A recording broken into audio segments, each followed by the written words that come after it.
જય ગણેશ. શ્રીમાળી શેરી યુવક મંડળ સોનીવાડ ગોધરા આપનું હાર્દિક સ્વાગત કરે છે. ભારત દેશ સંતો, મહંતો અને ભક્તોથી શોભિત છે. તેમાંય ગુજરાત રાજ્યમાં જ્ઞાન, કર્મ અને ઉપાસનારત શ્રોત્રિય બ્રહ્મનિષ્ઠ દત્ત પરંપરાના પ્રસારક ભક્તવત્સલ પૂજ્ય રંગઅવધૂત મહારાજ થયા. આજે તેમનું જીવન ચરિત્ર ટૂંકમાં જાણીશું. ગોધરાનગરના રામસાગર તળાવના કિનારે શ્રી વિઠ્ઠલ મંદિરમાં તારીખ 21મી નવેમ્બર 1898 કારતક સુદ નોમના ગોરજ ટાણે શ્રી રંગઅવધૂતનો જન્મ થયો હતો. પિતા વિઠ્ઠલપંત વળામે અને માતા રૂકમિણી. તેમનું બાળપણનું નામ પાંડુરંગ.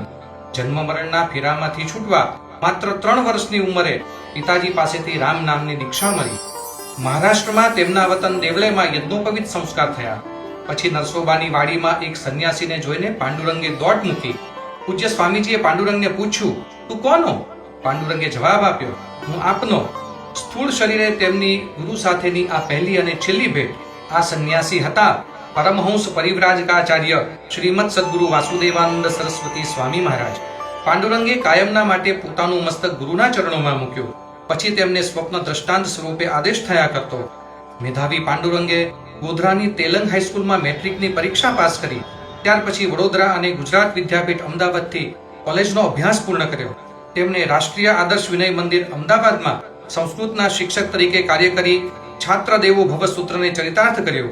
તેઓ સ્વતંત્રતાની ચળવળમાં પણ જોડાયા, પરંતુ અંતરમાં પરમાત્મા પ્રાપ્તિનો નાદ ગુંજતો હોવાથી માતાની આજ્ઞા લઈ અધ્યાત્મ માર્ગે વળ્યા. સાંઈખેડાના ધુણીવાલે બાબા અને વડોદરાના શ્રી લંગડે સ્વામીના માર્ગદર્શન પ્રમાણે તેમણે નર્મદાજીના ઉત્તર તટે સાધના કરી. પાંડુરંગે તારીખ 4 ડિસેમ્બર 1925 માક્ષરવદ ચોથના દિવસે નારેશ્વર મહાદેવના શિવાલય પાસેના લીમડાના ઝાડ નીચે આસન બિછાવ્યું. રણાપુરના શ્રી હરગોવિંદદાસ સોનીએ પાક્કી કુટીર તૈયાર કરી આપી.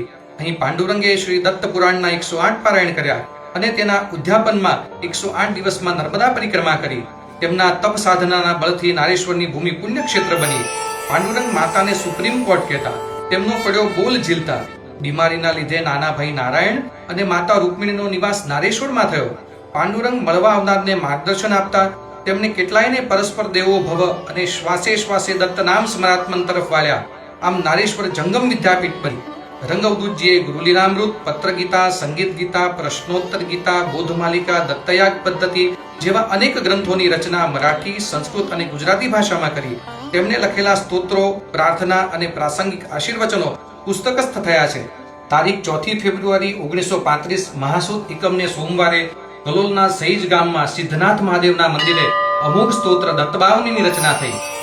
રંગઅવધૂતજી 7મી ઓક્ટોબર 1968ના સોમવારના રોજ નારેશ્વરથી નડિયાદ, કપડવંજ, અમદાવાદ થઈ જયપુર પહોંચ્યા. જયપુરમાં 71મી રંગ જયંતિ ધામધૂમથી ઉજવવામાં આવી. તેઓ 6 નવેમ્બર 1968ના દિવસે હરિદ્વાર પહોંચ્યા અને ગંગાજીના કિનારે આર્ય નિવાસમાં મુકામ કર્યો. તેઓ 19મી નવેમ્બર 1968 કારતક વદ 14ને મંગળવારના રોજ રાત્રે 9:10 ઓમ ઓમ ઓમના રટણ સાથે બ્રહ્મલીન થયા. તેમના નશ્વર દેહને તારીખ 21મી નવેમ્બર 1968ના રોજ નારેશ્વરમાં અગ્નિ સંસ્કાર આપવામાં આવ્યો. આ જ સ્થળે શ્રી રંગ મંદિર છે. અનેક ભક્તો દર્શન કરીને ધન્યતા અનુભવે છે. અહીં ગુરુ પૂર્ણિમા, દત્ત જયંતિ, રંગ જયંતિ વગેરે ઉત્સવ ધામધૂમથી ઉજવાય છે. અવધૂત ચિંતન શ્રી ગુરુદેવ દત્ત.